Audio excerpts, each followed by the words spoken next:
Okay, I can see that this assembly is like very competitive.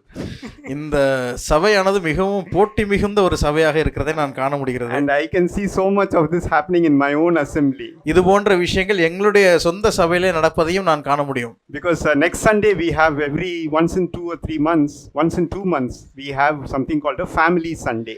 எங்களுடைய சபையை பொறுத்தமட்டிலே 2 மாதங்களுக்கு ஒரு முறை குடும்ப ஞாயிறு என்று ஒரு ஞாயிறு உண்டு. So we have in that quiz from this time the quiz is from 1 Samuel chapter, I think it is from chapter 20 to 2 Samuel chapter, 21 to 2 Samuel chapter 20. That's the portion for quiz. எங்களுக்கு வேத பகுதி படிக்க வேண்டிய வேத பகுதி 1 Samuel 21வது அதிகாரத்திலிருந்து 2 Samuel 20வது அதிகாரம் வரைக்கும். And memory portion is from Psalm 37, I think. I don't know. I haven't studied. மனப்பாட வசன பகுதி வந்து 137வது சங்கீதம். And so we very competitive. Everybody will be like fighting like this and saying you're right, I'm right, and it's good fun, all good fun. எங்களுடைய சபையிலும் இதே போன்ற நல்ல போட்டி மிகுந்த ஒரு சபையாக நீ சரி நான் தவறு சண்டே நடக்கும். And so this is a good thing that we do like this and we have a good time as a family. இது ஒரு நல்ல விஷயம், ஒரு குடும்பமாக இப்படிப்பட்ட ஒரு நல்ல நேரம் நமக்கு அமைந்திருப்பது மிக நல்ல விஷயம். And so this afternoon I asked Roland what time do I go to for before we go for lunch. நான் இங்க வர்றதுக்கு முன்னாடி ரோலண்ட்ட கேட்டேன் எப்போ நம்ம முடிக்கணும், லஞ்சுக்கு போறதுக்கு முன்னாடி எப்போ முடிக்கணும்னு கேட்டேன். And he told me நீங்க 2 மணி வரைக்கும் போலாம். அவர் சொன்னாரு நீங்க 2 மணி வரைக்கும் போலாம் அப்படினாரு. ஆஷிஷ் அங்கேருந்து நான் பார்க்குறேன் ஒரு மாதிரி என்னைய சிலுவையில் அடிச்சிருவாங்க. அம்மா சொதப்புறீங்களேயா. Okay, so no, I'm not going to go that long. அந்த அவ்வளவு நீளமாக நான் கொண்டு போக போறதில்லை. But this afternoon we're going to continue on the passage that we just looked at. James, we looked at James, we saw the mirror of God's word. நாம் காலையிலே யாக்கோபு நிருபத்தை பார்த்து அதிலே வேதம் என்னும் கண்ணாடியை குறித்து நாம் பார்த்தோம். And now we are going to look at the shield of faith. இப்பொழுது விசுவாசம் என்னும் கேடகத்தை குறித்து நாம் பார்க்க போகிறோம். And would you turn your Bibles to Ephesians chapter 6? என்னோடு கூட நீங்கள் எபேசியருக்கு எழுதப்பட்ட நிருபம் 6வது அதிகாரத்துக்கு திருப்பிக் கொள்ளுங்கள். And the moment I talk about the shield of faith, you'll know it talks about the armor of God. நான் இப்பொழுது விசுவாசம் என்னும் கேடகம் என்று சொல்லும் பொழுதே உங்களுக்கு தேவனுடைய சர்வாயுத வர்க்கத்தை குறித்த சிந்தனை வந்திருக்கும். And I'm not going to touch upon all the aspects of the armor of God. அந்த தேவனுடைய சர்வாயுதத்திலே காணப்படுகிற ஒவ்வொரு விஷயத்தை குறித்தும் நான் இப்பொழுது பேச போகிறதில்லை. But the armor of God is an important aspect in a believer. ஒரு விசுவாசினுடைய வாழ்க்கையை பொறுத்தமட்டிலே தேவனுடைய சர்வாயுத வர்க்கம் என்பது முக்கியத்துவம் வாய்ந்த ஒரு பகுதியாக இருக்கிறது. Because in verse 11 it says put on the whole armor of God. ஏனென்றால் 11வது வசனத்திலே தேவனுடைய சர்வ ஆயுத வர்க்கத்தையும் தரித்துக் கொள்ளுங்கள். In Luke chapter 11 verse 21 to verse 22, லூக்கா எழுதின சுவிசேஷம் 11வது அதிகாரம் 21 22 ஆகிய வசனங்களிலே and we read that it says that there's a strong man. அங்கே நாம் வாசிக்கின்றோம் ஆயுதம் தரித்த ஒரு பலவான் இருக்கிறான். And when you come and take over, when you conquer that strong man, அந்த குறிப்பிட்ட பலவானை நீங்கள் அவனை மேற்கொள்ளும் பொழுது, rather when a stronger man comes, அவனிலும் அதிக பலவான் வரும் பொழுது he strips him of all his armor. அவன் நம்பி இருந்த சகல ஆயுத வர்க்கத்தையும் பறித்துக் கொள்ளுவான். Unless you do that, you cannot overcome that man. ஆகவே அந்த ஆயுதத்தை பறிக்காமல் அந்த மனிதனை நாம் ஜெயிக்க முடியாது. That's the illustration that the Lord Jesus gives. அந்த ஒரு உதாரணத்தை தான் ஆண்டவராகிய இயேசு கிறிஸ்து அந்த லூக்கா 11வது அதிகாரத்திலே சொல்லுகிறார். And in Colossians chapter 2 verse 15, கொலோசியருக்கு எழுதப்பட்ட நிருபம் 2வது அதிகாரம் 15வது வசனத்திலே we read that about Jesus, the Lord Jesus disarming principalities and powers. ஆண்டவர் துரைத்தனங்களையும் அதிகாரங்களையும் உரிந்து கொண்டு என்று நாம் வாசிக்கின்றோம். So he also did the same thing on the cross of Calvary. ஆகவே கல்வாரி சிலுவையிலேயும் ஆண்டவராகிய இயேசு கிறிஸ்து இதே செயலை தான் செய்கிறார். He stripped Satan of his armor. அவர் சாத்தானினுடைய எல்லா விதமான ஆயுதத்திலிருந்தும் அவனை பறித்து விடுகிறார். In Isaiah chapter 59, ஏசாயா 59வது அதிகாரத்தில் we see who wears the armor. யார் அங்கே ஆயுதத்தை தரித்துக் கொள்கிறதாக நாம் பார்க்கிறோம். I think it's 59 verse 17. 59வது அதிகாரத்தின் 17வது வசனத்திலே அவர் நீதியை மார்க்கவசமாக அணிந்து. See, God is wearing an armor. ஆண்டவர் இங்கே ஆயுத வர்க்கத்தை தரித்துக் கொள்ளுகிறார். And now he shares that armor with you and me. அந்த ஒரு ஆயுத வர்க்கத்தை தான் உங்களோடும் என்னோடும் கூட தேவன் பகிர்ந்து கொண்டிருக்கிறார். And you and I are expected to wear that armor. நீங்களும் நானும் அந்த ஆயுத வர்க்கங்களை தரித்துக் கொள்ள வேண்டும் என்று தேவன் எதிர்பார்க்கிறார். But when he's talking about the armor of God, we usually leave out a very important aspect. தேவனுடைய சர்வாயுத வர்க்கத்தை குறித்து நாம் பேசும் பொழுது பொதுவாகவே ஒரு முக்கிய அம்சத்தை நாம் எப்பொழுதுமே விட்டு விடுவோம். It's like a soldier, you know, he wears the armor. ஒரு போர்ச்சேவகன் ஒரு நல்ல ஆயுத வர்க்கத்தை தரித்துக் கொண்டு Because somebody is helping him to put on the armor. He can't put on the armor on his own. அவனாகவே தன்னுடைய சுய ஆயுத வர்க்கத்தை தரித்துக் கொள்ள முடியாததினாலே வேறு எவரோ அவனுக்கு அதை எல்லாம் உடுத்துவிக்கிறார்கள். And then he runs off into battle. அதற்கப்புறமாக அவன் போர் முனைக்கு செல்லுகிறான். He usually will forget the armor. பொதுவாக the shield. பொதுவாக இப்படி ஓடுகிறவர்கள் இந்த கேடகத்தை எடுத்துக்கொள்ள மறந்து விடுவார்கள். The shield of faith. விசுவாசம் என்னும் கேடகம். And that's why there is a very important word that is used in verse 16. ஆகவே தான் இந்த எபேசியர் 6:16 ஒரு முக்கியமான வார்த்தை பயன்படுத்தப்பட்டுள்ளது. Let's read that verse. அந்த வசனத்தை நாம் பார்க்கலாம். 16வது வசனம் எபேசியர் 6:16 பொல்லாங்க நெய்யும் அக்கினி ஆஸ்திரங்களையும் அவித்து போடத்தக்கதாய் எல்லாவற்றுக்கும் மேலாக விசுவாசம் என்னும் கேடகத்தை பிடித்துக் கொண்டவர்களாயும் நில்லுங்கள். Those of you who have the English Bible, it comes in the beginning. ஆங்கில வேதாகமத்தை நீங்கள் பார்த்தால் இந்த கேடகத்தை பிடித்துக் கொள்ளுதல் என்பது முதலாவதாக வருகிறது. Above all.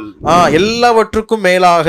Above all, take the shield of faith. எல்லாவற்றுக்கும் மேலாக விசுவாசம் என்னும் கேடகத்தை பிடித்து. Why? ஏன்? It is a key component. அது ஒரு முக்கியத்துவமான ஒன்று. You know, this morning we're going to look at the shield of faith. இந்த காலை நேரத்திலே விசுவாசம் என்னும் கேடகத்தை குறித்து நாம் சிந்திக்க போகிறோம். மார்னிங் ன்னு சொல்லிட்டு இருக்கேன். 12 மணி ஆச்சியா? ஆஃப்டர்நூன் சொல்லியா? சரிங்களா? Okay, this afternoon we are going to look at the shield of faith. இந்த மதிய வேளையிலே நாம் விசுவாசம் என்னும் கேடகத்தை குறித்து நாம் பார்க்க போகிறோம். In addition to above all these things, இவை எல்லாவற்றுக்கும் மேலாக விசுவாசம் என்னும் கேடகத்தை பிடித்துக்கொண்டு. I want you to remember one thing. I'm not saying that the shield of faith is the most important or anything like that. ஒரு விஷயத்தை நான் இங்கே வலியுறுத்த விரும்புகிறேன். விசுவாசம் என்னும் கேடகம் தான் மிக முக்கியத்துவமான ஒன்று என்றெல்லாம் நான் சொல்ல விரும்பவில்லை. Like that, everything is as important. எல்லாமே சம முக்கியத்துவம் வாய்ந்தவைகளே. But the shield of faith has its own role, which is very very primary in a believer's life. ஆனால் இந்த விசுவாசம் என்னும் கேடகத்திற்கே தனி சிறப்பு வாய்ந்த அங்கே பங்குகள் உண்டு. அது ஒரு விசுவாசியினுடைய வாழ்க்கையிலே முக்கியத்துவமான ஒன்று. It's only the shield of faith that you can use to quench the darts. விசுவாசம் என்னும் கேடகத்தை கொண்டுதான் பொல்லாங்க நெய்யும் அக்கினி ஆஸ்திரங்களை எல்லாம் அவித்து போட முடியும். You see, it uses the word the fiery darts. Is that there in Tamil? ஆமா. பொல்லாங்க நெய்யும் அக்கினி ஆஸ்திரங்களை. What is this fiery darts? அக்கினி ஆஸ்திரங்கள் என்று சொன்னால் என்ன? In those days they used to have a battle only in an open field. அந்த நாட்களிலே போர் என்பது ஒரு திறந்த வெளியிலே தான் நடக்கும். And it's usually and there will be two sides. People will stand, the two armies will stand facing one another. எதிரெதிரே இரண்டு போர் நாடுகளும் எதிராக அணிவகுத்து நிற்கும். And then they will dip their arrows in tar. இந்த தாரிலே இந்த அம்புகளை எல்லாம் அவர்கள் முக்கி. So the first start will be they will light the arrows. அந்த தாரிலே முக்கப்பட்ட அந்த அம்பை நெருப்பிலே வைத்து அந்த அம்பிலே நெருப்பேற்றுவார்கள். And then they will fire those arrows. அந்த நெருப்பேற்றப்பட்ட அம்பை தான் அவர்கள் எய்வார்கள். That will be the beginning of the war. That will be the beginning of the battle. அதுதான் ஒரு போரினுடைய துவக்கத்தினுடைய அடையாளம். What happens then? அதற்கு அப்புறமாக என்ன நடக்கும்? These arrows will hit a few people.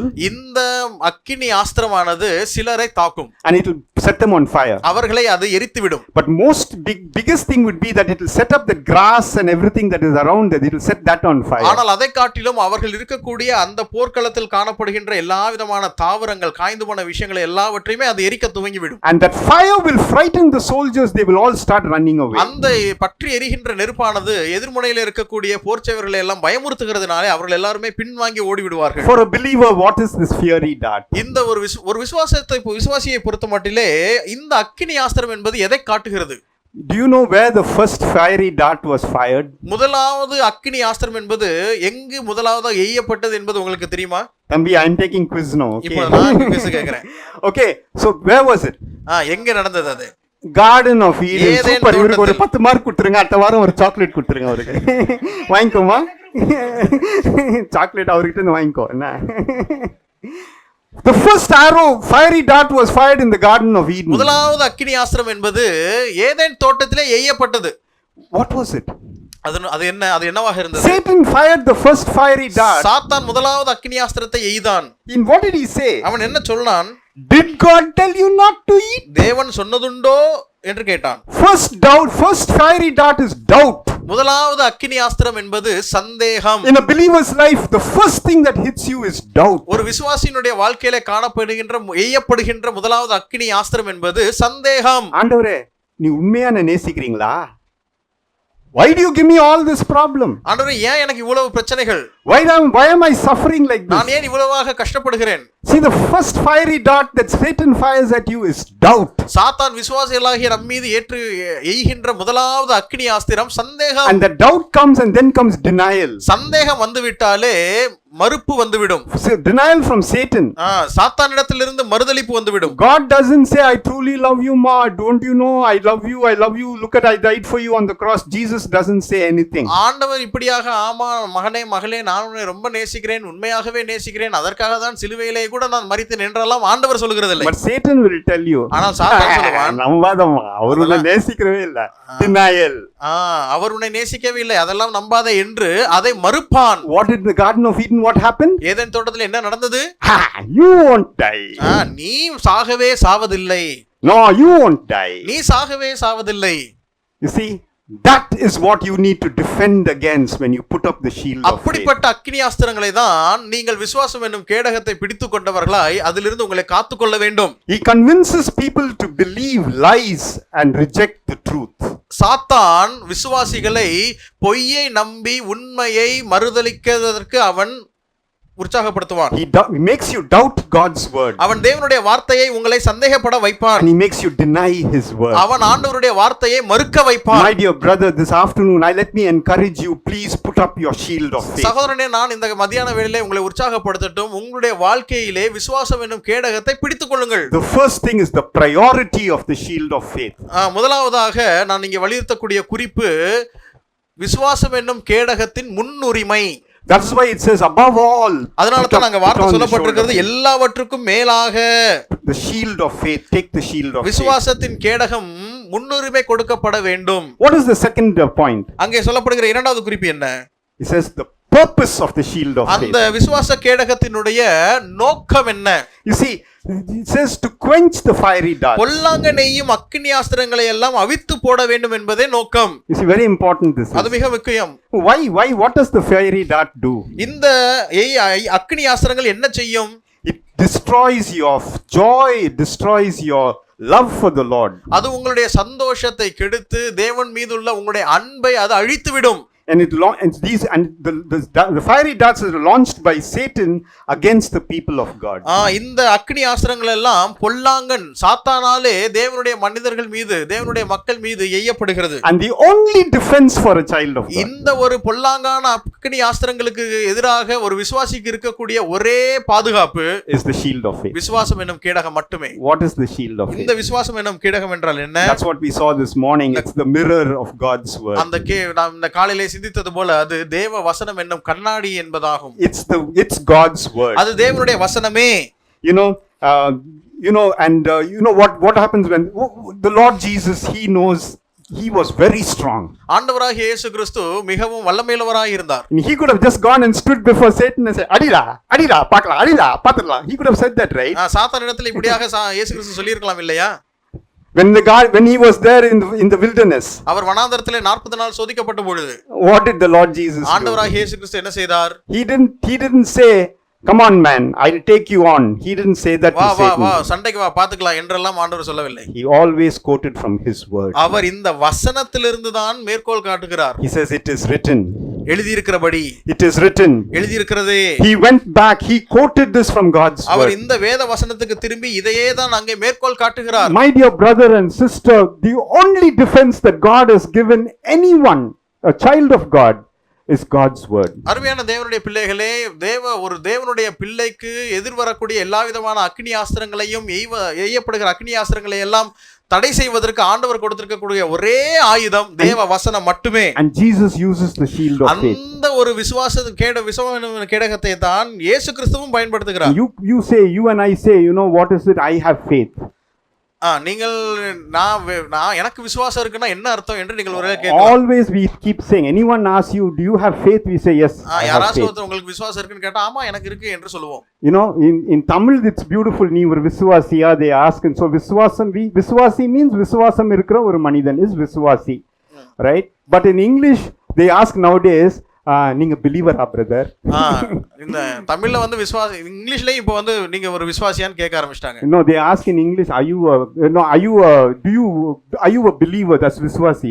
ஆமா விசுவாசி. Okay, நம்பிக்கை, do you have faith? உங்களுக்கு விசுவாசம் இருக்கிறதா என்பது இப்போது சமீப காலத்திலே கேட்க ஆரம்பிக்கிறாங்க. What does that mean? அதோட அர்த்தம் என்ன? You are the man of faith. You should be a man of faith. நீங்கள் ஒரு விசுவாசமுள்ள நபராக இருக்க வேண்டும். What is faith? விசுவாசம் என்றால் என்ன? Faith is believe and trust in God's word. விசுவாசம் என்பது தேவனுடைய வார்த்தையை நம்பி அணைத்துக் கொள்வது. And the only way that you and I can overcome this world is by faith. இந்த உலகத்தை ஜெயிப்பதற்கான ஒரே வழி விசுவாசத்தினால் மட்டுமே. And you tell me, யார் சொன்னா இத? You ask me. ஒருவேளை நீங்கள் இதெல்லாம் யார் சொன்னான்னு கேட்டா turn to 1 John chapter 5 verse 14. 1 யோவான் 5வது அதிகாரத்துக்கு வாருங்கள். 1 John chapter 5 verse 4. 1 யோவான் 5:4 பாருங்கள். இந்த உலகத்தை நாம் எப்படி ஜெயிப்பது? 1 John 5:4. 1 யோவான் 5:4. தேவனால் பிறப்பதெல்லாம் உலகத்தை ஜெயிக்கும். நம்முடைய விசுவாசமே உலகத்தை ஜெயிக்கிற ஜெயம். Only faith. நம்முடைய விசுவாசம் மட்டுமே. And how does this the faith is nothing but the knowledge of God's word. விசுவாசம் என்பது தேவனுடைய வசனத்தை குறித்ததான அறிவாகும். You see, it's so important. அது மிக முக்கியத்துவம் வாய்ந்த ஒன்று. If you do not have faith, you cannot overcome this world. உங்களுக்கு விசுவாசம் இல்லாவிட்டால் உங்களால் இந்த உலகத்தை ஜெயிக்க முடியாது. And if you do not have faith, you will not use the shield of faith. உங்களுக்கு விசுவாசம் இல்லாவிட்டால் இந்த விசுவாசம் என்னும் கேடகத்தை உங்களால் பயன்படுத்த முடியாது. My dear brother, my dear sister. அருமையான சகோதரனே சகோதரியே. See how important it is to hold God's word. தேவனுடைய வசனத்தை பிடித்துக் கொள்வது என்பது எத்தனை முக்கியத்துவம் வாய்ந்தது என்பதை பாருங்கள். We saw now the priority of the shield of faith. நாம் இதுவரைக்கும் பார்த்தது இந்த விசுவாசம் என்னும் கேடகத்தினுடைய முன்னுரிமை. We saw the purpose of the shield of faith. விசுவாசம் என்னும் கேடகத்தினுடைய நோக்கம். To quench the fiery darts. நோக்கம் என்ன? அக்கினி அஸ்திரங்களை அவித்து விட வேண்டும். And then the third thing is the protection of the shield of faith. மூன்றாவதாக விசுவாசம் என்னும் கேடகத்தை குறித்து பார்க்கிறது அது நம்மை பாதுகாக்கின்ற தன்மை. It's not something that you can go to the market and buy. விசுவாசம் என்பது ஏதோ சந்தையிலே போய் கொள்ளக்கூடிய ஒரு பொருள் அல்ல. You know, you can't buy this shield of faith. Gnanaraj அண்ணன் will tell you, நாளைக்கு அடுத்த வாரம் ஷீல்ட் ஆஃப் ஃபேத் வேண்டவங்க எல்லாம் பேர் கொடுத்துட்டு போங்க, நான் மார்க்கெட்ல போய் வாங்கிட்டு வந்து எல்லாருக்கும் ஒரு கேடகம், விசுவாசத்தின் கேடகம் நான் கொடுக்குறேன். ஞானராஜன் சொன்னாருன்னா சொல்லுங்க, நானே ஃபர்ஸ்ட் வந்து வாங்குறேன். Okay, this is not something that you can get in the market. ஏதோ சந்தையிலே போய் வாங்கக்கூடிய ஒரு பொருள் அல்ல அது. It's something that you build up. அது நீங்கள் கட்ட வேண்டிய ஒன்று. Whenever you read God's word. நீங்கள் எப்பொழுதெல்லாம் வேதவசனத்தை வாசிக்கிறீர்களோ. I'm sorry, I'm coming back to the basics over and over and over again. நான் மீண்டுமாக அடிப்படையான விஷயங்களுக்கே வருகிறேன், மன்னிக்கவும். Read God's word. நீங்கள் வேதத்தை வாசிக்காத வரையில். I keep saying meditate God's word. வேதவசனத்தை தியானியுங்கள். You might look at me and say, "நான் என்ன சண்டே ஸ்கூல் டீச்சர் அவரு? அப்பப்போ இதே சொல்லிட்டு இருக்காரு." No, I know something. You know something? I know many believers do not spend time reading God's word. நான் உங்களுக்கு சொல்லட்டுமா, अनेक விசுவாசிகள் தேவனுடைய வசனத்தை வாசிப்பதற்கு நேரம் ஒதுக்குவதே இல்லை. Or they just, you know, they do it out of a sense of duty. அது ஏதோ ஒரு கடமையாக அவர்கள் செய்து விடுகிறார்கள். You know, my mummy will ask me, "Hey, Bible படிச்சியா?" Or my daddy will ask me, "Bible இன்னைக்கு படிச்சியா?" Because of that I do it as a sense of duty. பெற்றோர் நிமித்தம் பெற்றோர் கேட்பார்களே என்பதற்காக ஏதோ கடமைக்காகத்தான் இன்றைக்கு பல பேர் செய்து கொண்டிருக்கிறார்கள். Lot of people just do it as a routine. ஏதோ ஒரு அன்றாட ஒரு செயலாக வேத வாசிப்பு மாறிவிட்டது. Like, you know, you get up in the morning and brush your teeth, like that you open your Bible.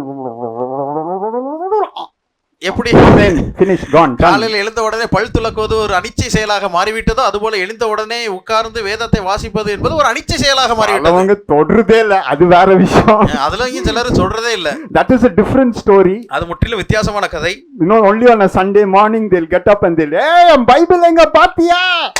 தட்டுசி தட்டிட்டு come to the church. That is one group of people. ஒரு மக்கள் இப்படிப்பட்ட சாராரும் இருக்கத்தான் செய்கிறார்கள். Another group, they just do it like a routine. இன்னொரு தரப்பினர் எப்பொழுதுமே ஒரு அனிச்சை செயலாக அன்றாடம் செய்து கொண்டிருக்கிறார்கள். Brother, sister, you need to really spend time with God's word. அருமையான தேவனுடைய பிள்ளைகளே, நீங்கள் உண்மையாகவே தேவனுடைய வசனத்தோடு நேரத்தை செலவிட வேண்டும். You need to meditate on his word. நீங்கள் அவருடைய வசனத்தை தியானிக்க வேண்டும். That's how you build up the shield of faith. அப்படிதான் உங்களுடைய விசுவாசம் என்னும் கேடகத்தை உங்களால் கட்ட முடியும். What is the shield of faith used for? இந்த விசுவாசம் என்னும் கேடகம் எதற்காக பயன்படுகிறது? It's used to protect you. That's what we அது saw. உங்களை நாம் ஏற்கனவே சிந்தித்துக் கொண்டிருக்கிறது போல அது உங்களை பாதுகாப்பதற்காக பயன்படுத்தப்படுகிறது. And it's most important, you have to put it to use. முதல்ல அதிலும் முக்கியமான ஒரு விஷயம், நீங்கள் அதை பயன்படுத்த வேண்டும். You know, there was a king, a very wise king. ஒரு ஞானமுள்ள ராஜா ஒருவர் We இருந்தார். read his story in 1 Kings chapter 10 verse 16 and 17. அந்த ராஜாவை குறித்து 1 ராஜாக்கள் 10வது அதிகாரம் 17 18 வசனங்களிலே நாம் வாசிக்கின்றோம். He is the wisest king. உலகத்துல இதுவரைக்கும் there's nobody like him. இந்த உலகத்தில் அவரை போன்ற ஒரு ஞானமுள்ள ராஜா வேறு எவரும் இருக்கவில்லை. He made shields. அவர் இந்த கேடகங்களை உண்டாக்கினார். What did he do with it? He made 500 shields. அவர் 500 கேடகங்களை உண்டாக்கினார். And what did he do? இந்த கேடகங்களை எல்லாம் எடுத்து வைத்து அவர் என்ன செய்தார்? He made them out of, read that verse, no? அந்த 1 ராஜாக்கள் 10வது அதிகாரம் 17 18 அடித்த பொன் தகட்டால் 16 சாலமோன் ராஜா அடித்த பொன் தகட்டால் 200 பரிசைகளை செய்வித்தான், கேடகங்களை செய்வித்தான். ஒவ்வொரு பரிசைக்கு 600 சேக்கல் நிறை பொன் சென்றது. அடித்த பொன் தகட்டால் 300 கேடகங்களை செய்வித்தான். ஒவ்வொரு கேடகத்திற்கும் 3 ராத்தல் பொன் சென்றது. அவைகளை ராஜா லீபனோன் வனம் என்னும் மாளிகையிலே வைத்தான். வச்சு எங்க பண்ணாரு? கேடகத்தை செஞ்சு எங்க வச்சாரு? Made them out of gold. First mistake. பொன்னுல முதல்ல பொன்னுல கேடகத்தை செய்யறதே தவறு. கோல்ட் வச்சு ஒரு ஷீல்ட் பண்ணீங்கன்னா the moment somebody hits it, அதான் ரெண்டா பொளந்துரும். பொன்ன வச்சு நீங்க கேடகத்தை செஞ்சாலே ஒருத்தர் அடிச்சாங்கன்னா அது ரெண்டா பொளந்துரும். அது செய்தது he made it. அது செய்யறதே தவறு, ஆனாலும் அவர் செய்தார். And he took it to his forest house. அதுக்கு அப்புறம் அவர் என்ன செய்தார்? லீபனோன் வனத்தில் இருக்கக்கூடிய மாளிகைக்கு கொண்டு போனார். You know, the one in the forest house. அவருக்கு வனத்திலேயே ஒரு மாளிகை இருந்துச்சு. And in that he hung up those 500 shields on the wall. வனத்தில் இருந்த மாளிகையில இந்த 500 கேடகங்களை வைத்து விட்டார். My dear brother, you have to use God's word. அருமையான தேவனுடைய பிள்ளைகளை, நீங்களும் நானும் வேத வசனத்தை பயன்படுத்த வேண்டும். It's not to carry in your arm and come, oh எவ்வளவு பயங்கர விசுவாசி போல எவ்வளவு பெரிய பைபிள் இவருக்கு. It's not for that. ஏதோ கரங்களிலே இப்படி பிடித்து கொண்டு வருவதற்கான ஒரு விஷயம் அல்ல Bible. You have to have it in your heart. அதை உங்களுடைய இருதயத்திலே நீங்கள் வைத்து வைக்க வேண்டும். In 119 Psalm, the psalmist says, "Thy word have I hid in my heart, that I might not sin against you." 119 நாம் வாசிக்கிறபடி, நான் பாவம் செய்யாதபடிக்கு உம்முடைய வார்த்தையை என்னுடைய இருதயத்திலே வைத்து வைத்தேன். And the more you have the word of God in your heart, the more you will have faith. உங்களை எந்த அளவுக்கு உங்களுடைய இருதயத்துக்குள்ளே தேவனுடைய வசனம் இருக்கிறதோ அந்த அளவுக்கு உங்களுக்குள்ளே விசுவாசம் என்னும் கேடகம் இருக்கும். Jesus was standing before Pilate. We saw this morning in our meditation. நம்முடைய தியானத்தில் இந்த காலையிலே நாம் சிந்தித்தது போல பிலாத்துக்கு முன்பதாக இயேசு கிறிஸ்து நிற்கிறார். And Pilate asked him a question. பிலாத்து ஒரு கேள்வி கேட்கிறார். He says, "Are you the son of God?" நீர் தேவனுடைய குமாரனா? Jesus could have just said, "Ama, I am." ஆமா, நான் தான், ஆம் நீ சொல்லுகிறபடி தான் என்று ஆண்டவர் சொல்லியிருக்கலாம். He quoted from God's word. ஆனால் தேவனுடைய வசனத்திலிருந்து அவர் அங்கே மேற்கோள் காட்டுகிறார். He says he's quoted from Daniel. தானியேல் புத்தகத்திலிருந்து அவர் எடுத்து காட்டுகிறார். From now on you'll see the son of man coming in glory. இது முதல் மனுஷகுமாரன் மகிமையிலே வருகிறதை நீங்கள் காண்பீர்கள் என்று சொல்கிறார். பைலட்டுக்கு தெரியாது. He does not know God. He doesn't know the Bible. பிலாத்துவுக்கு இந்த பழைய ஏற்பாடு விஷயம் எல்லாம் தெரியாது. But those high priests, those fellows know. ஆனால் அங்கே கூடி இருந்த பிரதான ஆசாரியர்களுக்கு இந்த விஷயம் தெரியும். And so what they say? அவர்கள் உடனே என்ன செய்தார்கள்? We heard it from his own mouth. What more do we need? அவருடைய வாயிலிருந்தே வந்து விட்டதே, இதுக்கு மேல் நமக்கு வேற என்ன சாட்சி தேவை என்று சொன்னார்கள். What did Jesus do? He held up the shield of faith. அந்த சந்தர்ப்பத்தில் இயேசு கிறிஸ்து உண்மையிலே என்ன செய்தார்? விசுவாசம் என்னும் கேடகத்தை பிடித்துக் கொண்டார். And what happened? என்ன நடந்தது? They crucified him. அவரை சிலுவையிலே அறைந்தார்கள். You see, it's not because you hold the shield of faith when you are in trouble. உங்களுடைய வாழ்க்கையிலே பிரச்சனையின் போது நீங்கள் விசுவாசம் என்னும் கேடகத்தை பிடிக்க வேண்டும் என்பதல்ல விஷயம். Expect God to deliver you from the problem. அந்த அப்படி பிடிக்கும் பொழுது தேவன் உங்களை காப்பாற்ற வேண்டும் என்று எதிர்பார்க்க வேண்டாம். Because the word of God is meant to be defending you. It does not mean that you will have no problem. வேத வசனம் உங்களை பாதுகாக்கும் என்று சொல்லுகிறபடினாலே உங்களுக்கு எந்த பிரச்சனையும் இருக்காது என்பதல்ல அர்த்தம். You know what did the disciples do? சீஷர்கள் என்ன செய்தார்கள்? They always preached one thing. அவர்கள் எப்போதுமே ஒரு விஷயத்தை பிரசங்கித்தார்கள். Stephen also preached like that. The disciples also preached. ஸ்தேவானும் அப்படிதான் பிரசங்கம் பண்ணினார், அப்போஸ்தலர்களும் அப்படிதான் பிரசங்கம் பண்ணினார்கள். This same Jesus whom you crucified, God raised from the dead. நீங்கள் சிலுவையில் அறைந்த இந்த இயேசு கிறிஸ்துவையே தேவன் எழுப்பினார் என்று சொன்னார்கள். What did they do? அவர்கள் என்ன செய்தார்கள்? They stoned them, they cut them, they killed them, they threw them in jail. But whatever, they all died as martyrs. கல்லெறிந்தார்கள், அவர்கள் மீது அவர்களை அடித்தார்கள், கொன்றார்கள். எப்படியோ அவர்கள் எல்லாரும் இரத்த சாட்சிகளாகத்தான் மரித்திருக்கிறார்கள். What did they do? அவர்கள் என்ன செய்தார்கள்? They held up the shield of faith. இந்த அப்போஸ்தலர்களும் ஸ்தேவானும் இந்த விசுவாசம் என்னும் கேடகத்தை பிடித்துக் கொண்டார்கள். Lord, I want you to protect me, Lord, so I'm holding the shield of faith, Lord. Was that their attitude? ஆண்டவரே, என்னை நீர் காப்பாற்ற வேண்டும், ஆகவே தான் இந்த விசுவாசம் என்னும் கேடகத்தை பிடித்துக் கொள்கிறேன் என்ற மனப்பாங்கில் அவர்கள் அதை செய்தார்கள். They stood for the truth. அவர்கள் சத்தியத்திற்காக நின்றார்கள். The truth is something that Satan hates. சத்தியத்தை சாத்தான் வெறுக்கிறான். That is what he fires those fiery darts. அதனால தான் அப்படிப்பட்ட அக்கினி ஆஸ்திரங்களை அவன் எய்து விடுகிறான். And when you doubt him, it's not no longer the truth. Then you have to put up the shield of faith. நீங்கள் அப்படி சந்தேகப்படும் பொழுது அது சத்தியம் அல்ல, மாறாக உங்களுடைய விசுவாசம் என்னும் கேடகத்தை நீங்கள் பிடித்துக் கொள்ள வேண்டும். My dear brother, my dear sister. அருமையான சகோதரனே சகோதரிகளே, my question to you. இந்த நாளிலே என்னுடைய கேள்வி, where is your shield of faith? உங்களுடைய விசுவாசம் என்னும் கேடகம் எங்கே? பிரதர், எங்க வீட்டுக்கு வாங்க பிரதர். எங்க வீட்ல வந்து பாத்தீங்கன்னா வசனமா இருக்கும் பிரதர். செவரெல்லாம் வசனம். You are like the King Solomon hanging up the shield of faith in your house. செவரெல்லாம் வசனத்தை வைத்துக் கொண்டிருந்தால் சாலமோனை போல தான் நீங்களும் இருக்கிறீர்கள். கேடகத்தை தங்கத்திலே செய்து கொண்டு வனத்தில் இருக்கக்கூடிய மாளிகையிலே வைத்திருப்பது. But if that shield of faith is in your heart, ஆனால் அந்த விசுவாசம் என்னும் கேடகம் உங்களுடைய இருதயத்தில் இருக்குமே ஆனால், when people see that in your life and you hold it up, நீங்கள் உங்களுடைய வாழ்க்கையில இருப்பதை ஜனங்கள் பார்த்து நீங்கள் அதை இப்படி எடுத்து பிடித்துக் கொள்வீர்களே ஆனால், then you are using the shield of faith. அப்பொழுதுதான் நீங்கள் விசுவாசம் என்னும் கேடகத்தை பயன்படுத்துகிறவர்களாக மாறுவீர்கள். Hebrews chapter 11. எபிரேயர் 11வது அதிகாரம். We find in verse 32 to verse 37. 32 முதல் 37 வரை உள்ள வசனங்களிலே talks about how the different people, heroes of faith, how they died. இங்கே இந்த விசுவாச வீரர்கள் எப்படியாக அவர்கள் மரித்தார்கள் என்பதை குறித்து நாம் வாசிக்கின்றோம். Look at verse 38. 38வது வசனத்தை பாருங்கள். I want you to pay attention to that verse. அந்த வசனத்தை நன்றாக கவனிக்கும்படியாக நான் கேட்கிறேன். The people who held up the shield of faith. அவர்கள் எல்லாரும் விசுவாசம் என்னும் கேடகத்தை பிடித்தவர்கள். What does it say that? அவர்களை குறித்து என்ன வாசிக்கின்றோம்? கல்லெறியுண்டார்கள், வாளால் அறுப்புண்டார்கள், பரீட்சிக்கப்பட்டார்கள், பட்டயத்தினாலே வெட்டப்பட்டு மரித்தார்கள், செம்மறியாட்டு தோள்களையும் வெள்ளாட்டு தோள்களையும் போர்த்து கொண்டு திரிந்து குறைவையும் உபத்திரவத்தையும் துன்பத்தையும் அனுபவித்தார்கள். உலகம் அவர்களுக்கு பாத்திரமாய் இருக்கவில்லை. The world was not worthy of them. உலகம் அவர்களுக்கு பாத்திரமாய் My இருக்கவில்லை. dear brother, my dear sister, when you stand with your shield of faith held high, the world is not worthy of you. அருமையான சகோதர சகோதரிகளே, நீங்கள் விசுவாசம் என்னும் கேடகத்தை உயர பிடித்துக் கொண்டு நிற்கும் பொழுது இந்த உலகம் உங்களுக்கு பாத்திரமாய் இருக்காது. But then when you hold the shield of faith, ஆனால் இந்த விசுவாசம் என்னும் கேடகத்தை நீங்கள் பிடித்திருக்கும் பொழுது your heavenly Father is glorified. அந்த பிதாவாகிய தேவன், பரலோகத்தின் தேவன் மகிமைப்படுவார். Because he knows you are resisting the evil one. நீங்கள் இந்த பொல்லாங்கனை எதிர்த்து நிற்கிறீர்கள் என்பதை அவர் அறிவார். And he knows the world is not worthy of you, but he is glorified. உங்களுக்கு உலகம் பாத்திரம் அல்ல என்பதையும் அவர் அதனாலே மகிமைப்படுகிறார் என்பதையும் தேவன் அறிவார். You know, they extinguish the ability to neutralize the enemy's attacks is the only way is to hold up the shield of faith.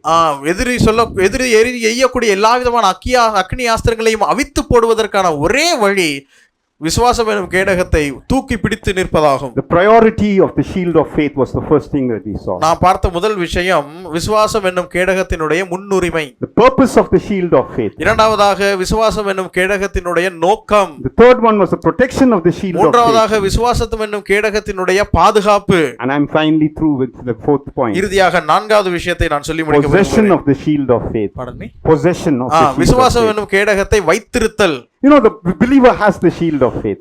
ஒவ்வொரு விசுவாசிக்கும் இந்த விசுவாசம் என்னும் கேடகம் இருக்கிறது. Because if you say you're a believer, நீங்கள் விசுவாசி என்று சொல்லிவிட்டாலே, the reason you're a believer is because God put his word in your heart and you believed on that word. நீங்கள் விசுவாசி என்று சொல்லும்போதே தேவன் இருதயத்திலே உங்களுடைய இருதயத்திலே வார்த்தையை வைத்தது நிமித்தம், அதை நீங்கள் விசுவாசத்து நிமித்தம் தான் நீங்கள் விசுவாசிகளாக மாறினீர்கள். But the problem is many of us don't use that shield of faith. ஆனால் பிரச்சனை என்னவென்று சொன்னால் அந்த ஒரு விசுவாசம் என்னும் கேடகத்தை நாம் பயன்படுத்துகிறதில்லை. In verse 12 we see here that we wrestle not against an unseen enemy. We wrestle against an unseen enemy.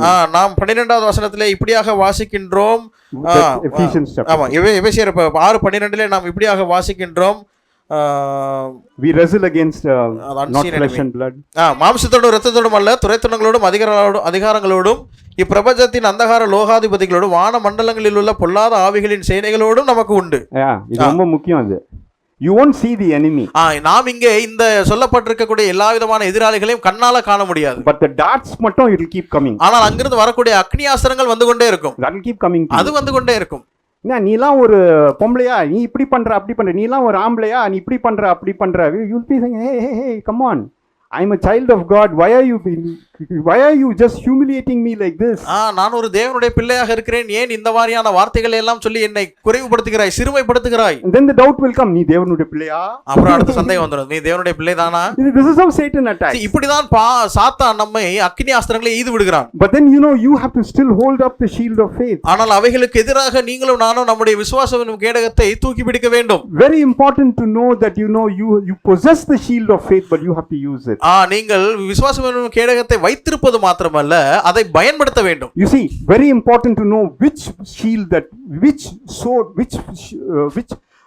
you hold up the shield of faith and you use the right word of God.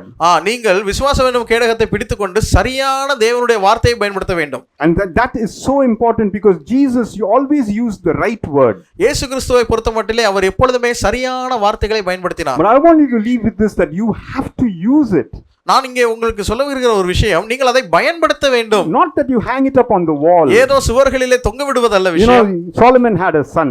சாலமோனுக்கு ஒரு மகன் இருந்தான். And that we read in 1 Kings chapter 14. அதை குறித்து நான் 1 ராஜாக்கள் 14வது அதிகாரத்திலே வாசிக்கின்றோம். From verse 25 to 28. 25 முதல் 28 வரை உள்ள வசனங்களிலே. I said Solomon was a very wise king. Solomon மிகவும் ஞானமான ஒரு ராஜாவாகத்தான் இருந்தார். And I'm telling you, his son was even wiser. ஆனால் அவனுடைய மகனும் அவனிலும் ஞானியாக இருந்தான். Let's read this verse. அந்த வசனங்களை பாருங்கள். 25 1 ராஜாக்கள் 14 25 முதல் 28 வரையுள்ள வசனங்கள். ரெகோபயாம் ராஜ்யபாரம் பண்ணும் 5ஆம் வருஷத்திலே எகிப்தின் ராஜாவாகிய சீஷாக் எருசலேமுக்கு விரோதமாய் வந்து கர்த்தருடைய ஆலயத்தின் பொக்கிஷங்களையும் ராஜாவுடைய அரமனையின் பொக்கிஷங்களையும் சாலமோன் செய்வித்த பொன் பரிசைகளையும் எடுத்து ஆகிய சகலத்தையும் எடுத்துக்கொண்டு போய்விட்டான். அவைகளுக்கு பதிலாக ராஜாவாகிய ரெகோபயாம் வெண்கல பரிசைகளை செய்வித்து அவைகளை வெண்கல பரிசைகளை செய்வித்து அவைகளை ராஜாவின் வாசற்படியை காக்கிற சேவகருடைய தலைவரின் கையில் ஒப்புவித்தான். ராஜா கர்த்தருடைய ஆலயத்துக்குள் பிரவேசிக்கும் போது அரமனை சேவகர் அவைகளை பிடித்து கொண்டு போய் திரும்ப தங்கள் அறையிலே வைப்பார்கள். யூஸ் பண்றாங்க ஷீல்ட். இவர்களும் இந்த கேட பரிசைகளை பயன்படுத்துகிறார்கள். First of all, our gold, bronze is even worse than gold. இவ அடிச்சா ரெண்டா பொளந்துரும். தங்கத்தோட இன்னும் மோசமானதான் இந்த வெண்கலம். It's an alloy. Bronze is an alloy, right? வெண்கலம் என்பது கலவையான ஒரு பொருள். கொஞ்சம் கூட it won't hold anything. வந்தா ஒரு தட்டுனா டபாக்குன்னு it will break. Bronze is even worse than gold. தங்கத்தை விட பலவீனமான ஒரு உலோகம் தான் வெண்கலம். And he made this bronze. இந்த வெண்கல பரிசைகளை Rehoboam உண்டாக்குகிறார். Because the gold shields in the sun, it was like glaring and bright and beautiful. வெயிலினுடைய வெளிச்சத்தின் போது இந்த தங்க பரிசைகள் எல்லாம் மிகவும் கண்களுக்கு கூச்சம் கொடுக்கிற அளவுக்கு மிகவும் பிரகாசமாக இருக்கும். The king took it and went away. எதிராளி நாட்டுக்காரன் வந்து எல்லாவற்றையும் எடுத்துக்கொண்டு போய் விட்டான். Now what is this fellow making? He is making the shield in bronze. இப்பொழுது ரெகோபயாம் இந்த பரிசைகளை எல்லாம் வெண்கலத்திலே செய்கின்றான். What is this? என்ன அர்த்தம்? You see, some of us are believers like that only. அநேக நேரங்களிலே விசுவாசிகளே நாம் இப்படி தான் இருக்கிறோம். We use very cheap counterfeit. மிகவும் விலை குறைந்த மலிவான போலியான விஷயங்களை பயன்படுத்துகிறோம். To show that we are such good Christians. நாமெல்லாம் நல்ல விசுவாசிகள் என்று காட்டுவதற்காக மலிவான போலிகளை பயன்படுத்துகிறோம். அது கூட அந்த shield of faith எங்க வச்சாங்க? இந்த ஸ்டோர் அதுவும் இந்த பரிசைகளை எல்லாம் வெண்கலத்திலே செய்து எங்க வைத்தார்கள்? கோடவுன்ல வைத்தார்கள்.